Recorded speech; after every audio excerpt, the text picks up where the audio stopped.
ഗുരുയാനത്തിലേക്ക് സ്നേഹവന്ദനം. അസാധാരണമായ പ്രസാദം നിലനിർത്തിയിരുന്ന ഒരു വയോധികയെ കൊയിലു നിരീക്ഷിക്കുന്നുണ്ട്.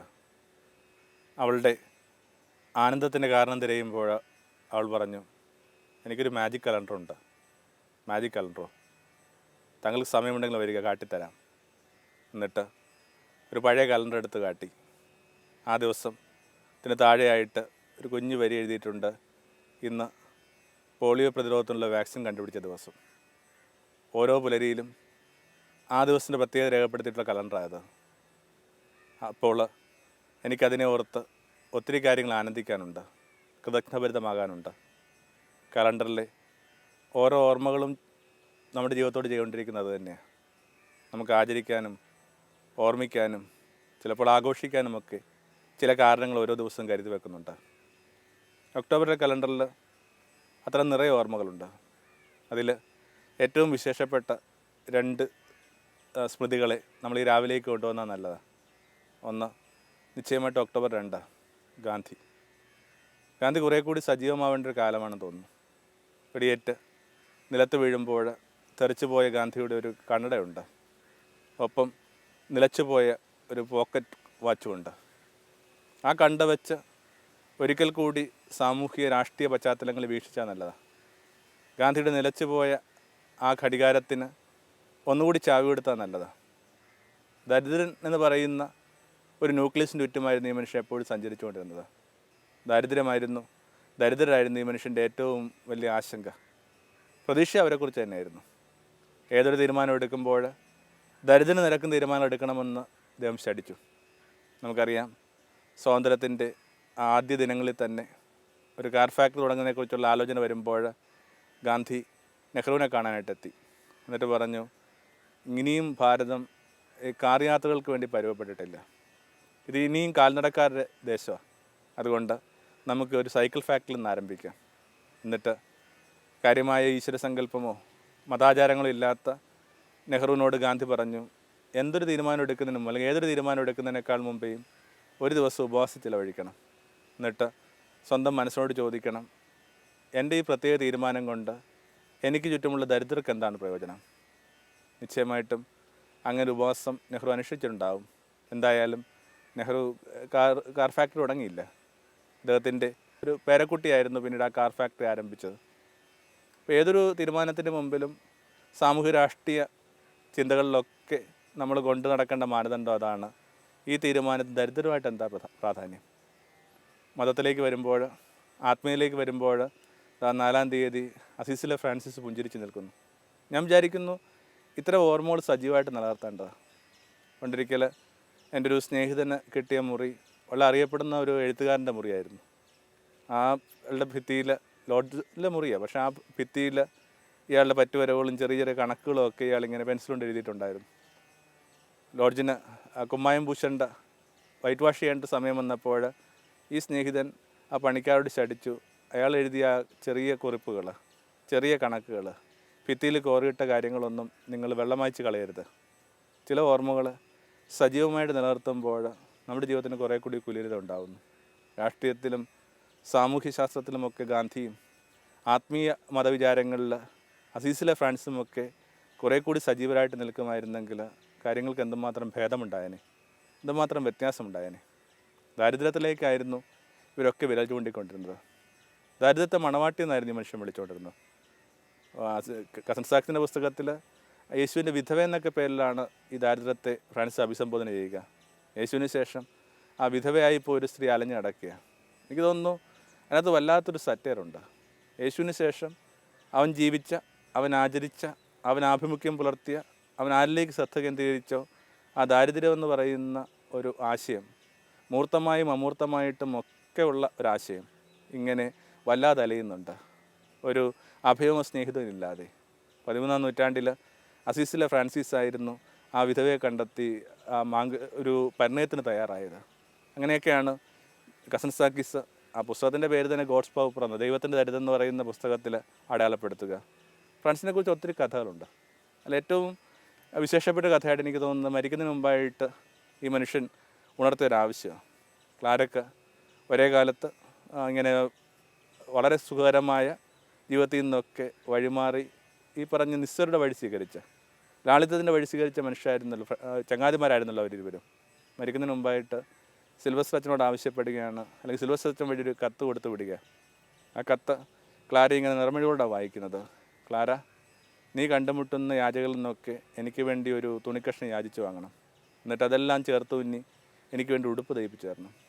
ക്ലാര അത് അപ്രകാരം തന്നെ ചെയ്തു. പിറ്റേന്ന് തൊട്ട് വലിയൊരു പ്രഭു സാഹചര്യങ്ങളിൽ നിന്നുള്ള, പരിസരത്തു നിന്നുള്ള ഒരു സ്ത്രീ ഇങ്ങനെ തെരുവീഥിയിലൂടെ യാചകരുടെ മുമ്പിൽ യാചിക്കാൻ പോവുകയാണ്. യാചകരിങ്ങനെ വലിയ വലിയ തുണിത്തുണ്ടങ്ങൾ ഇവർക്ക് വേണ്ടി കീറിയിട്ട് കൊടുക്കുക. അങ്ങനെ ഒത്തിരി യാചകരുടെ ഉപ്പുരസമുള്ള, ചലത്തിൻ്റെയൊക്കെ അടയാളങ്ങളുള്ള, പിഞ്ചിയ കുറേ കുപ്പായത്തുണ്ടുകൾ ചേർത്ത് തുന്നി ക്ലാരയ്ക്ക് വേണ്ടി ഫ്രാൻസിന് വേണ്ടി ഉടുപ്പ് തയ്പ്പിച്ചു. മരിക്കുന്നതിന് ഒട്ടും മുമ്പായിട്ട് ഈ ഉടുപ്പുമായിട്ട് അദ്ദേഹം വരുന്നു, സിൽവസ്റ്റർ അച്ഛൻ വരുന്നു. അപ്പോൾ ഫ്രാൻസിൻ്റെ കണ്ണ് പ്രകാശിക്കുക. ഫ്രാൻസിസ് പറയുന്നത് ഇങ്ങനെയാണ്, ഇന്നെൻ്റെ കല്യാണമോ, വധുവിൻ്റെ പേര് ദാരിദ്ര്യം എന്നാണ്. കല്യാണത്തിന് പള്ളിയിൽ അണിയാനായിട്ടുള്ള അങ്കി എനിക്ക് വേണ്ടി തുന്നിത്തന്നിരിക്കുന്നത് എൻ്റെ പെങ്ങൾ ക്ലാരയാണ്, ഇതെൻ്റെ കല്യാണ അങ്കി. അങ്ങനെ കുറേ അധികം യാചകരുടെ തുണിത്തുണ്ടങ്ങളിൽ ഈ മനുഷ്യൻ കടന്നുപോയി. എവിടെയൊക്കെ വെച്ച് ഈ ഒരു വിചാരം, ഇത്തരം ഒരു ആകുലത, ഇത്തരം ഒരു ആഭിമുഖ്യം കളഞ്ഞു പോയതാണ് സഭയ്ക്ക് സംഭവിച്ച ഏറ്റവും വലിയ ദുരന്തമെന്ന് നമ്മൾ കണ്ടെത്തുന്നുണ്ട്. നമുക്കറിയാം എങ്ങനെയായിരുന്നു ഈ സമൂഹം ആരംഭിച്ചത്. വളരെ കൃത്യമായിട്ട് യേശു പറഞ്ഞിട്ടുണ്ട്, യാത്രയ്ക്ക് പോകുമ്പോൾ ചെമ്പു, സ്വർണം, വെള്ളി എന്നിവ കരുതരുത്. ചെമ്പു, സ്വർണം, വെള്ളി എന്ന് പറയുന്നത് സാധ്യമായ നാണ്യരൂപങ്ങൾ തന്നെ. യേശു പറഞ്ഞ അതേപോലെ പാലിക്കാൻ തയ്യാറുള്ള ഒരു സമൂഹം ഇവിടെ ഉണ്ടായിരുന്നു പറയുന്നത് മാത്രമല്ല ശരി, ഉണ്ടെന്ന് പറയാനുള്ള ധൈര്യം നമുക്കില്ല. അത്തരം ഒരു ധൈര്യത്തിലാണ് സുന്ദര കവാടത്തിനരികിലിരിക്കുന്ന യാചകനോട് പത്രോസ് പറയുന്നത്, സ്വർണവും വെള്ളിയും ഇല്ല, ഉള്ളു നിറയുള്ളത് ക്രിസ്തുവാണ്, അവൻ്റെ നാമത്തിൽ എണീറ്റ് നടക്കുക. അപ്പം അത്രയും മനക്കരുത്തുള്ള, അത്രയും അക്ഷരാർത്ഥത്തിൽ അവൻ പാലിച്ച ഒരു സഭാഗാത്രത്തിന് വേണ്ടി അത് സംഭവിച്ചു. ഇന്നാവട്ടെ ഒരിടത്തും ആർക്കും അത് പറയാനുള്ള ധൈര്യമില്ല, സ്വർണവും വെള്ളിയില്ല. പക്ഷെ മറ്റൊരു കാര്യം കൂടി പറയാനുള്ള ധൈര്യമില്ല, ക്രിസ്തു ശരിക്കും കൂടുണ്ടോ? ഇത് രണ്ടും ഒരുമിച്ച് പോവില്ല എന്ന് വളരെ കൃത്യമായിട്ട് യേശു പറഞ്ഞിട്ടുണ്ട്. അതുകൊണ്ടാണ് ക്രിസ്തു പറഞ്ഞത്, ആർക്കും രണ്ട് യജമാനന്മാരെ സേവിക്കാൻ പറ്റത്തില്ല. നിങ്ങൾക്ക് ഒന്നെങ്കിലും മാമൻ, അല്ലെങ്കിൽ ധനത്തിൻ്റെ അടയാളോ, അല്ലെങ്കിൽ ദൈവം. ഇതൊരുമിച്ചുള്ളൊരു ആരാധന സാധ്യമാണെന്ന മട്ടിലാണ് കാര്യങ്ങളൊക്കെ പോവുക. വളരെ നിശിതമായിട്ട് യേശു നേരിട്ട ഒരു വലിയൊരു വിഗ്രഹമായിരുന്നു ധനമെന്ന് നമ്മൾ മറന്നുപോയി. ശരിക്കും പുതിയ നിയമത്തിലെ വിഗ്രഹസങ്കല്പം തന്നെയാണ് പൗലോസ് എത്ര കൃത്യമായിട്ട് പറയുന്നത്, ആ ദ്രവ്യാർത്ഥിയായ വിഗ്രഹാരാധന. നമ്മൾ എന്തൊരു ചെറിയ ചെറിയ കാര്യങ്ങൾ പറഞ്ഞിട്ടാണ് ആ ഒരു വാക്കിനെ ഇങ്ങനെ പരിമിതപ്പെടുത്തിയിരിക്കുന്നത്. മനുഷ്യർ ആരാധിക്കാനും നമസ്കരിക്കാനുമായിട്ട് കണ്ടെത്തുന്ന സങ്കേതങ്ങളെയൊക്കെ ആ പേര് പറഞ്ഞ് ചിലപ്പോൾ നമ്മൾ ഇങ്ങനെ നിശിതമായിട്ട് വിമർശിക്കാറുണ്ട്, അല്ലെങ്കിൽ ചിലപ്പോൾ അപഹാസത്തിലേക്ക് പോലും എത്തുന്നുണ്ട്. പക്ഷെ ഇതൊന്നുമല്ല വിഗ്രഹം. ശരിക്കുള്ള വിഗ്രഹം ഓരോരുത്തരും പുലർത്തുന്ന ആരാധന തന്നെയാണെന്ന് പറയുന്ന ആ പുസ്തകത്തിൻ്റെ ആ കാതലായ വശം മാത്രം നമ്മൾ കാണാതെ പോയി. യേശു പറഞ്ഞിട്ടുള്ള ഒരു തിരുവചനത്തിന് നല്ലൊരു വായന കിട്ടി ദിവസങ്ങളിൽ. എനിക്കൊന്ന് മലയാളത്തിൽ ഏറ്റവും ഇങ്ങനെ പറ്റുള്ള, വളരെയേറെ ഹൃദയപൂർവ്വം ദൈവശാസ്ത്രത്തെ വ്യാഖ്യാനിക്കുന്ന ഒരു വ്യക്തിയുണ്ട്, മൈക്കൽ കാരിമറ്റം അച്ഛൻ. ഏതെങ്കിലും തരത്തിലൊക്കെ വായനയിൽ താല്പര്യമുള്ള ഒരു അദ്ദേഹത്തിൻ്റെ വേദപുസ്തക വ്യാഖ്യാനങ്ങൾ വായിച്ചെടുത്താൽ നല്ലതാണ്. അത് നമുക്ക് ഇണങ്ങുന്ന മട്ടിലാണ്, കൃത്യമായിട്ട് നമുക്ക് മനസ്സിലാവുന്ന ഭാഷയിലും നമ്മുടെ സാഹചര്യങ്ങൾക്ക് ഇണങ്ങിയ മട്ടിലെന്നാൽ വളരെയേറെ എക്സേറ്റിക്കലായിട്ട് സാധുതയുള്ള, ആധികാരികതയുള്ള, അതിനിടയിൽ നിൽക്കാൻ പറ്റുന്ന വിധത്തിലുള്ള വ്യാഖ്യാനങ്ങളത്. ഒരുതരം തിയോളജിക്കലി മിഡിൽ എന്ന് വിശേഷിപ്പിക്കാവുന്ന വളരെ ഭംഗിയായിട്ട് നമുക്ക് ചില കാര്യങ്ങൾ പഠിപ്പിച്ചു തരുന്ന പുസ്തകങ്ങളാണ് അദ്ദേഹത്തിൻ്റെത്. ഇത്തരം ചില കാര്യങ്ങളോട് താല്പര്യം പുലർത്തുന്നവർ ഒരു സപ്ലിമെൻ്ററി വായന എന്ന നിലയിലൊക്കെ അതിനെ കണ്ടെത്തി വായിച്ചാൽ നല്ല. അപ്പോൾ ആ യേശു പറഞ്ഞൊരു വാക്കുണ്ടല്ലോ, ധനവാന് ഒട്ടകം സൂചിക്കുഴയിലൂടെ പ്രവേശിക്കുന്നതിനേക്കാൾ കഠിനമാണ് ധനവാന് സ്വർഗ്ഗരാജ്യത്തിൽ പ്രവേശിക്കുക. എന്തൊരു ഇമ്പോസിബിലിറ്റി, അല്ലെങ്കിൽ ഓൾമോസ്റ്റ് ഇമ്പോസിബിലിറ്റി എന്ന നിലയിൽ യേശു അവതരിപ്പിച്ചൊരു കാര്യം അത്. എന്നിട്ട് പിന്നീടുള്ള വ്യാഖ്യാനങ്ങൾക്കകത്ത് ഒരുപക്ഷെ അത്രയും പറയാനുള്ള ചങ്കുറപ്പില്ലാത്തത് കൊണ്ട് ഈ പറഞ്ഞ പദങ്ങളെ കുറിച്ച് പോലും ഉള്ള ചർച്ചകൾ നടന്നിട്ടുണ്ട്. വേദപുസ്തകത്തിൽ ഉപയോഗിക്കുന്ന വാക്കുകൾ ശരിയായിട്ട് നമ്മൾ അർത്ഥമാക്കുന്ന ഒട്ടകമാണോ, നമ്മൾ ഉദ്ദേശിക്കുന്ന സൂചിക്കുഴ തന്നെയാണെന്നുള്ള അർത്ഥത്തിലൊക്കെ എന്തുമാത്രം പഠനങ്ങൾ നടന്നിട്ടുണ്ട്. ചിലതൊക്കെ ഒറ്റനോട്ടത്തിൽ ശരിയാണെന്ന് പോലും തോന്നിയേക്കാം. ഉദാഹരണത്തിനായിട്ട് ഒട്ടകത്തിന് വേണ്ടി ഉപയോഗിക്കുന്ന വാക്ക് ഗ്രീക്ക് ഭാഷയിൽ ക്യാമൽ എന്ന് പറഞ്ഞ വാക്കിനോട് വളരെ അടുത്ത് നിൽക്കുന്ന ഒരു വാക്കിന് മറ്റൊരർത്ഥം കൂടിയുണ്ട്. അല്ലെങ്കിൽ അതാണ് അതിൻ്റെ അർത്ഥം. ഇങ്ങനെ വലിയ കപ്പലുകളെയൊക്കെ വലിക്കാനായിട്ട് ഉപയോഗിക്കുന്ന വടം, സൂചിയിലൂടെ നൂൽ നൂൽക്കുന്നു എന്ന് പറയുന്നത് കണക്ക് തന്നെ വേണമെങ്കിൽ സങ്കല്പിക്കാവുന്നൊരു കാര്യമാണ് സൂചിയിലൂടെ വടം എടുക്കുക എന്നുള്ളത്. എന്നാൽ അത് ഏറ്റവും പുരാതനവും ആധികാരികമായ ഗ്രന്ഥങ്ങളിൽ അതൊരു അക്ഷരത്തെറ്റാണെന്നുള്ള ഒരു സൂചനയില്ല. കൃത്യമായിട്ട് യേശു ഉപയോഗിക്കുന്ന വാക്ക് ഒട്ടകം തന്നെ. പിന്നീട് വരുന്നത് ഇനി സൂചിക്കുഴയാണ്. ഒട്ടകത്തെ ചെറുതാക്കാൻ പറ്റാത്ത സ്ഥിതിക്ക് ഇനി ചെയ്യാവുന്ന കാര്യം സൂചിക്കുഴ വലുതാക്കാൻ പറ്റാവുന്ന അന്വേഷണമാണ്. അതുകൊണ്ട് വലിയ നഗരങ്ങൾക്കകത്തൊക്കെ ഒരു പ്രധാന വീതിയോട് ചേർന്ന് വലിയ വാതിലുണ്ടാകും. രാത്രിയാകുമ്പോൾ സഞ്ചാരങ്ങളെ ഏകദേശം അവസാനിപ്പിച്ചുകൊണ്ട് പൊതുനിരത്തിലേക്ക് ഇങ്ങനെ വാഹനങ്ങളോ അല്ലെങ്കിൽ എന്തെങ്കിലും തരത്തിലുള്ള കാര്യങ്ങൾ പ്രവേശിക്കാതിരിക്കാനായിട്ട് അത് അടച്ചിടുകയും അത്യാവശ്യം വരുന്ന സഞ്ചാരികൾക്ക് പ്രവേശിക്കാനായിട്ടൊരു ചെറിയ ഒരു ഗേറ്റ് തുറന്നിടുകയും ചെയ്യും. ഇപ്പോഴും വലിയ സ്ഥാപനങ്ങൾ, എന്തിന് നമ്മുടെ വലിയ വീടുകളിൽ പോലും, കാറുകളൊക്കെ ഉപയോഗിക്കുന്ന വലിയ വീടുകളിൽ പോലും നമുക്കറിയാം വശത്തായിട്ട് ചെറിയൊരു ഗേറ്റുണ്ട്. അപ്പോൾ അതിന് വിളിച്ചുകൊണ്ടിരുന്ന വാക്കും സൂചിക്കുഴയെന്ന് തന്നെയാണ്. അപ്പോൾ ഒരുപക്ഷെ അതായിരിക്കും യേശു ഉദ്ദേശിക്കുക എന്നുള്ളത്. വാസ്തവത്തിൽ നമ്മൾ ഈ കാര്യങ്ങൾ ഇങ്ങനെ വെറുതെ നീട്ടിക്കൊണ്ട് പോവുകയാണ്. നമുക്ക് സത്യത്തെ അഭിമുഖീകരിക്കാനായിട്ട് പേടിയാണ്. ധനവാൻ അവൻ നിൽക്കുന്ന അവസ്ഥയിൽ, അവൻ്റെ ഇപ്പോഴത്തെ നിസ്സംഗതയിൽ, അവൻ്റെ ലോകത്തോടുള്ള ആ വല്ലാത്ത കണ്ണുപൂട്ടിയ ജീവിതത്തിൽ അവനൊരിക്കലും അവൻ്റെ രാജ്യത്തിലേക്കോ മനസ്സിലേക്കോ പ്രവേശിക്കാൻ പറ്റില്ല എന്ന് പറയാനായിട്ടുള്ള നമ്മുടെ ധൈര്യക്കുറവ് തന്നെയായിരിക്കാം ഇത്തരം വ്യാഖ്യാനങ്ങൾക്കും വിശദീകരണങ്ങൾക്കും പിന്നിൽ. ദരിദ്രനായിരിക്കുക എന്നുള്ളത് ഒരു ഓപ്ഷണൽ എന്ന വിചാരമായിട്ട് തെറ്റിദ്ധരിക്കരുത്. ഒബ്ലിഗേറ്ററിയാണ്. പക്ഷേ ആ ഒരു വ്യക്തത കൃത്യമായിട്ട് മനസ്സിലാക്കാത്തത് കൊണ്ടുള്ള ആശയക്കുഴപ്പം ചുറ്റും സംഭവിച്ചുകൊണ്ടിരിക്കുക. വലിയൊരു നോവലിൻ്റെ പ്രമേയം പോലും അതാണ്.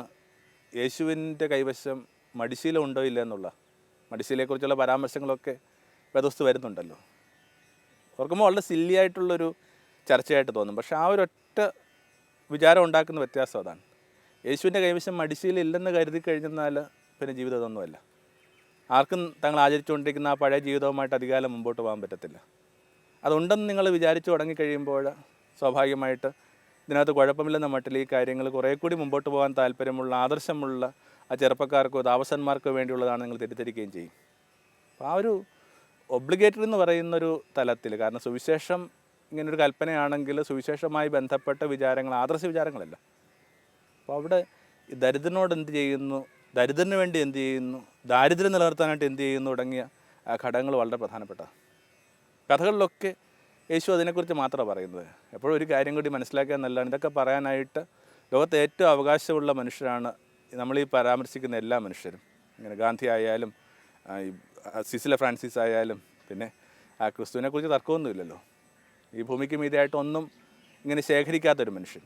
കുരുവിയും കുറുനരിയും കൂട് കെട്ടുന്ന ഭൂമിയിൽ ഒരു കൂര കെട്ടാതെ കടന്നു പോയ ഒരാൾ, ഏകദേശം അലഞ്ഞു കടന്നിരുന്ന മനുഷ്യൻ, സൺബേൺ ആയിട്ട് വലിയ സൂര്യ താപത്തിലൊക്കെ ഏറ്റ് കരിഞ്ഞ മുഖമുള്ളൊരു മനുഷ്യൻ.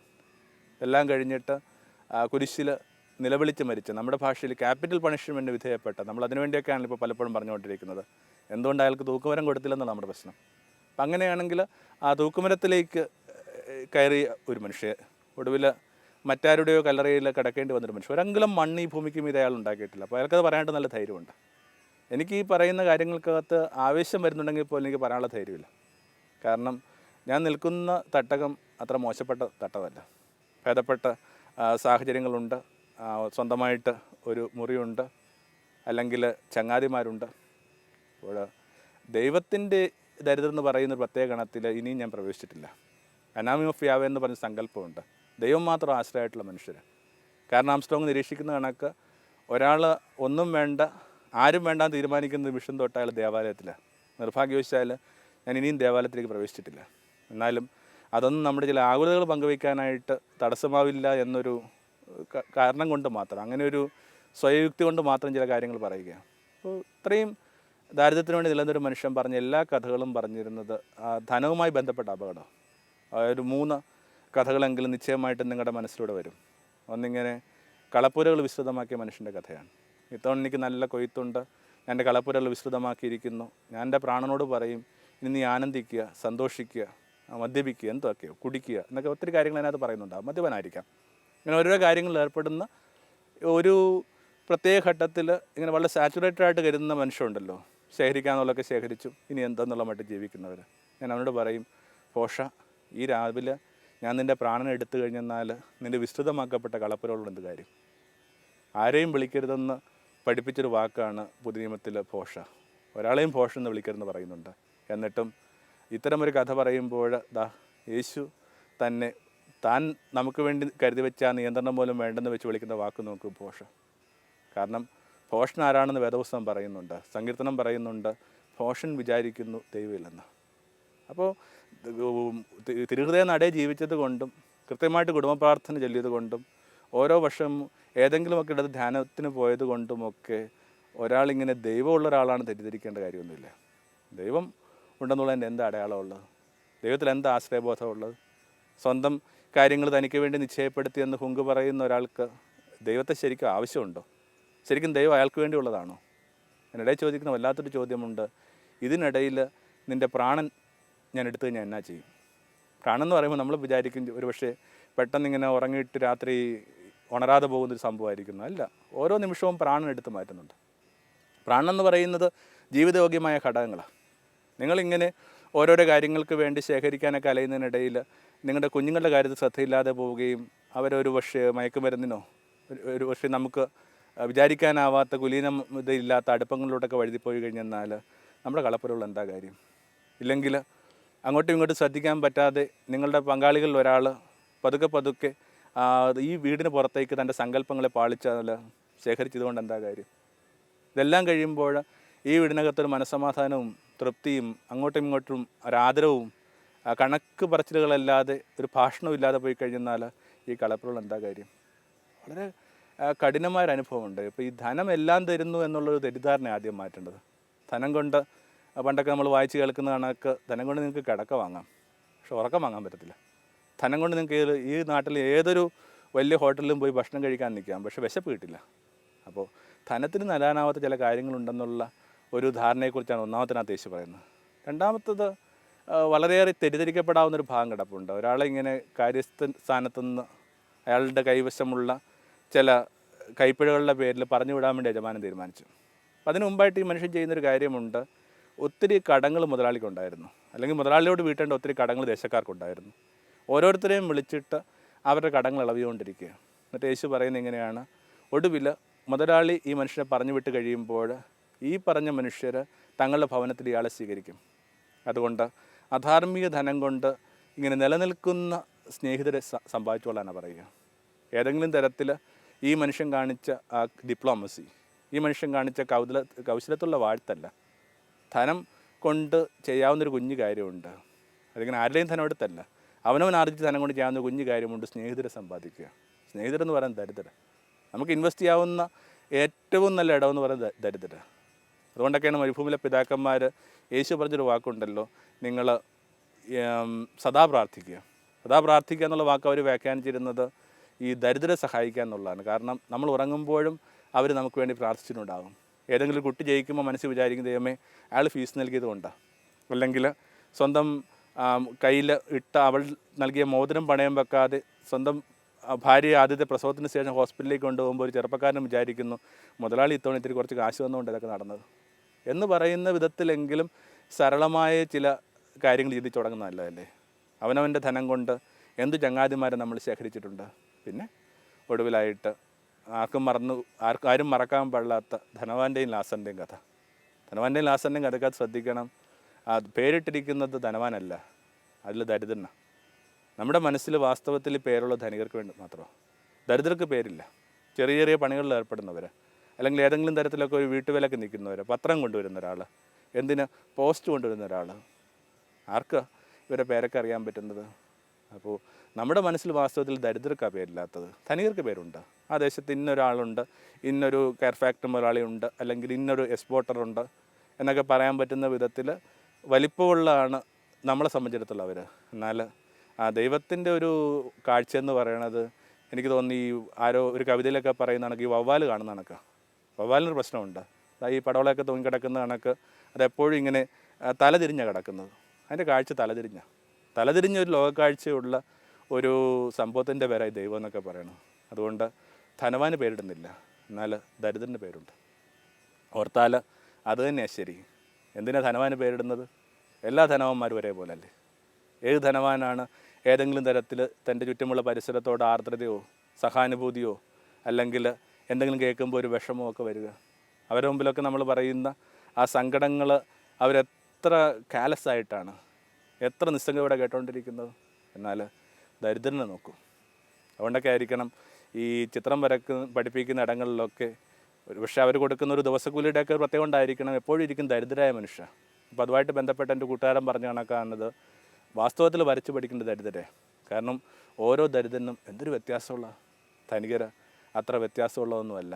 അതാണ് ഒരുപക്ഷെ ഭൂമിയുടെ ഏറ്റവും വലിയ സങ്കടം. ദാരിദ്ര്യത്തിനകത്ത് അത്ര മോശം കാര്യമൊന്നുമില്ല. അതുകൊണ്ടൊക്കെ ആയിരിക്കണം യേശു പറഞ്ഞത്, ദരിദ്രരെ നിങ്ങളെത്ര ഭാഗ്യവാന്മാർ. വളരെ ഭൗതികമായിട്ട് ചിന്തിക്കുമ്പോൾ പോലും ഞാൻ വിചാരിക്കുന്നു ദരിദ്രരെത്ര ഭാഗ്യവാന്മാരാണ്.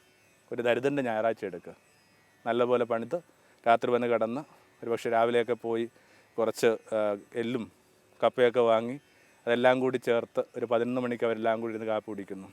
വേറൊരിടത്ത് കുറേ അധികം മേശയുടെ മധ്യ ഇരുന്നു കൊണ്ട് ഏതെടുക്കണമെന്ന് അറിയാതെ ഒരാൾ വിശപ്പില്ലാതെ ഭക്ഷണം കഴിക്കുന്നു. ഇല്ല, നമ്മൾ വിചാരിക്കുന്ന കണക്ക് അത്ര ഭംഗിയൊന്നും ഈ ധനികരുടെ ജീവിതത്തിലില്ല. അതുകൊണ്ട് വല്ലപ്പോഴുമെങ്കിലും അങ്ങോട്ടും ഇങ്ങോട്ടും ഒക്കെ നോക്കി ദരിദ്രരായ ചങ്ങാതിമാരെ ചേർത്ത് പിടിച്ച് ഇത് പറയാവുന്നേ ഉള്ളൂ. എത്ര ഭാഗ്യമുള്ളതാണ് നിങ്ങളുടെ ജീവിതം. നിങ്ങൾ എത്ര സത്യസന്ധമായിട്ടാണ് ജീവിക്കണത്. നിങ്ങൾ എന്തുമാത്രം ജീവിതത്തിൽ വിശ്വസ്ത പുലർത്തുന്നുണ്ട്, എന്തുമാത്രം കാര്യങ്ങൾ വേണ്ടെന്ന് വെക്കുന്നുണ്ട്, എന്തുമാത്രം കാര്യങ്ങൾ നിങ്ങൾ മറ്റുള്ളവർക്ക് വേണ്ടി മാറിക്കൊടുക്കുന്നുണ്ട്. വാഴ്ത്തപ്പെടട്ടെ നിങ്ങളുടെ ജീവിതം. കുറഞ്ഞ പക്ഷം ദരിദ്രനുള്ള വാഴ്ത്തെങ്കിലും പുലർത്താത്ത ഒരാൾക്ക് ദൈവരാജ്യത്തിൽ ഇടമില്ലെന്നൊക്കെ മനസ്സിലാക്കിയില്ലെങ്കിൽ ഞാൻ വിചാരിക്കുന്നു നമ്മുടെ ഇത്തരം എല്ലാ സംഭാഷണങ്ങളും എല്ലാ ആരാധനകളും വെറുതെ പോകുന്നു. അപ്പോൾ എവിടെ നിന്ന് ആരൊക്കെ ഓർമ്മിപ്പിക്കുന്നുണ്ട് നമ്മളെ, ഇതല്ല ജീവിതം, ഇതല്ല ജീവിതം, നിശ്ചയമായിട്ടും ഇതല്ല ജീവിതം.